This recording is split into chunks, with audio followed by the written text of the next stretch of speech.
Hey there everybody, and welcome to the channel. I'm your host, Puborama, and in today's video, I'll be breaking into the two most important vehicles to own in Grand Theft Auto Online. Off to my left, we have the Toreador, and off to my right, we have the Oppressor Mk II. Both of these vehicles are insanely good at two very specific things. The Toreador is great for missions, heists, and as well, just being an absolute tank of a vehicle. The Oppressor is, well, it's got missiles, it's got flares, but more specifically, it's a fantastic mode of transportation. In today's video, I'll be breaking into why both of these vehicles should be sitting in your garage before any other vehicle that you're going to think of buying. Now, first things first, we should talk about the price tag of the Toreador. So if we make our way to Warstock, Cash and Carry, and we go to most expensive, you will see that the Toreador, it's not cheap. It sits at $3.66 million, making it $100,000 more than the Deluxo. I mean, this is one of the most expensive vehicles in the game.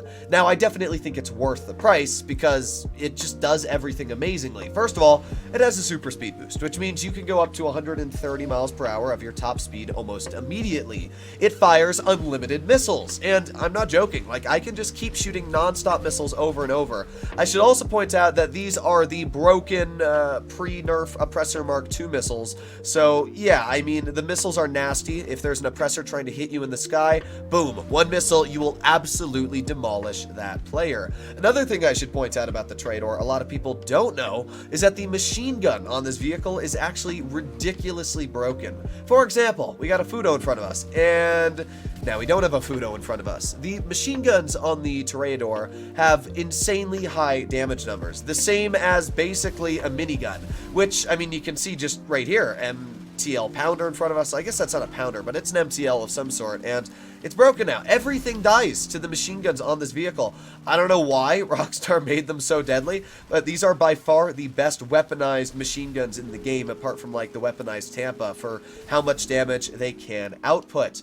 Now, when you add that on with the fact that you also have missiles, this vehicle's already insane. The Toreador also carries the ability to be submersible. So you can see here, we're going to put it into submersible mode. Boom, fins pop out. And by the way, you can still use the speed boost, as you can see, in the water, which is absolutely fantastic, making water travel a lot faster for this vehicle. This car can also be used in missions and heist. And it's a four-seater, by the way. You might not realize it, but it actually has a back door. So you can seat four people, which means even if your friends don't own a Toreador, they can still get in yours if you're doing heist setups, which is absolutely fantastic. And it can be used in every single mission. There's a lot of vehicles that are kind of locked to what you're using them for, and sometimes you cannot use vehicles, for example, like the Oppressor, in any heist setups, but the Toreador, it's a special vehicle and you can. So basically, the Toreador has everything going for it. It can survive up to 6 homing missiles. It looks amazing. It's got amazing handling, acceleration, top speed. It has missiles, and it comes in at the price tag of $3.6 million. I mean, that's expensive, don't get me wrong, but it does have so many things going for it. Now, over here, we have the Oppressor Mk II. Now, you might be wondering why I returned it to my garage, and that is because we're going to make our way to the Motorcycle Club, and that is where the Oppressor Mk II is special. You can see if we go to the Motorcycle Club, boom, I can call in my Oppressor Mk II. Of course, it spawned, I was about to say it spawned above me, but it actually didn't. It spawned below. So, becoming a Motorcycle Club president, you can instantly spawn in your Oppressor Mk II every 5 minutes directly next to you. Now, if you own another Oppressor Mk II, then you can spawn it in faster. You can spawn it in, I guess, at 2.5 minute intervals, because then, you know, you can just go back and forth between them. So that's why some people will purchase more than one Oppressor Mk II. I've thought about it myself a lot, and I might actually do that.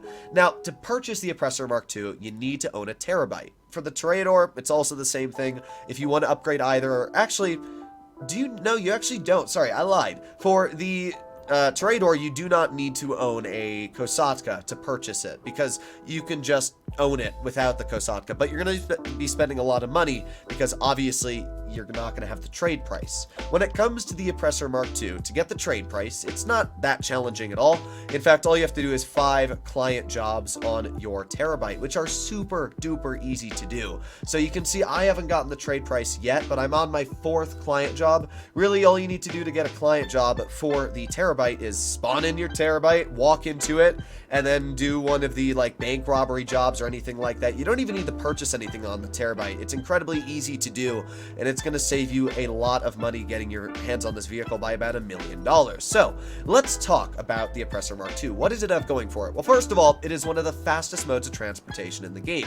You can see right now we're flying at 108 miles per hour. However, since I'm playing on remote, if I put my fingers on the RB controller, watch the speedo. Boom. There you go. 130. So there's a bit of a bug. I don't know if it's a bug or what, but you'll notice when I hold RB, the fins go in on the vehicle and you can still fly up. I mean, it tries to fly down, but you can just, make sure it doesn't. And then boom, you can fly at 130 miles per hour, making this one of the fastest modes of transportation in the game, especially because you can spawn it right in next to you. When you add that in with the fact that this vehicle has missiles, and very, very nasty missiles at that. Oh, my remote died.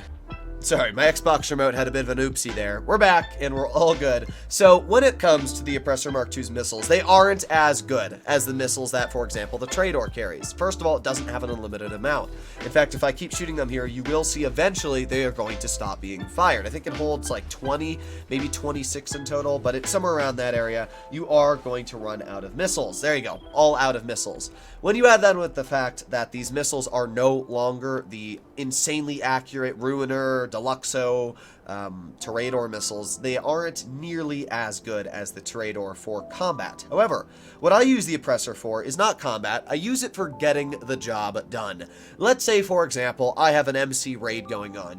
My meth lab is being raided and I need to take out all the police guys.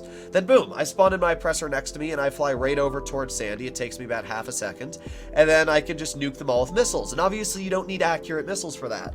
And that's the case for most missions. If you're doing anything in a public session, the Oppressor Mark II is just the #1 go-to vehicle you should use. I mean, the fact that it can fly, the fact that it gets from point A to point B so fast. I mean, you can see as well, it can hover over the water. Oh, almost went into the water there. But it can hover over the water, which is great. It's just such a nice vehicle. Don't get me wrong, I really like the Deluxo. The fact that the Deluxo still has insane missiles, the fact that the Deluxo can fly.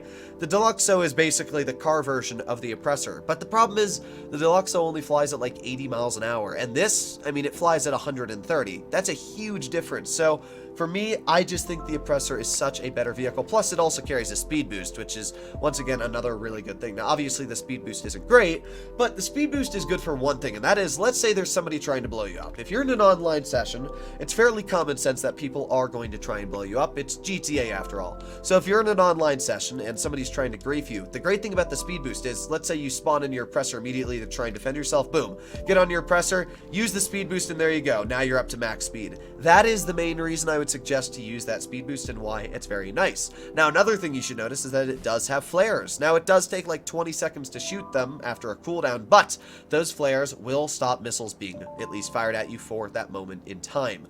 Overall, the Oppressor Mark II is an amazing vehicle, and for public sessions, it's a great defensive weapon. If you're trying to do sale missions, boom, spawn in your Oppressor next to you, and you can help cover your friends that are selling stuff, or you can help cover yourself by somebody trying to blow you up. At the same time, the Toreador should be used for missions. It should be used from anything that you need to, that you can't spawn in your normal vehicles for. By far, these are the two most important vehicles to own in Grand Theft Auto Online. I really can't think of another vehicle more important than the Oppressor Mark II or the Toreador. Oppressor for defensive capabilities, from getting to point A to point B, and anything really done in a public session. And as I said, the Toreador can be used from heist to literally anything because it has unlimited missiles, plus it can take 6 missiles as well. Hopefully you enjoyed today's video. Obviously, if you'd like to see more like it, please consider smashing that subscribe button down below. But other than that, I'll see you in the next one. Bye-bye.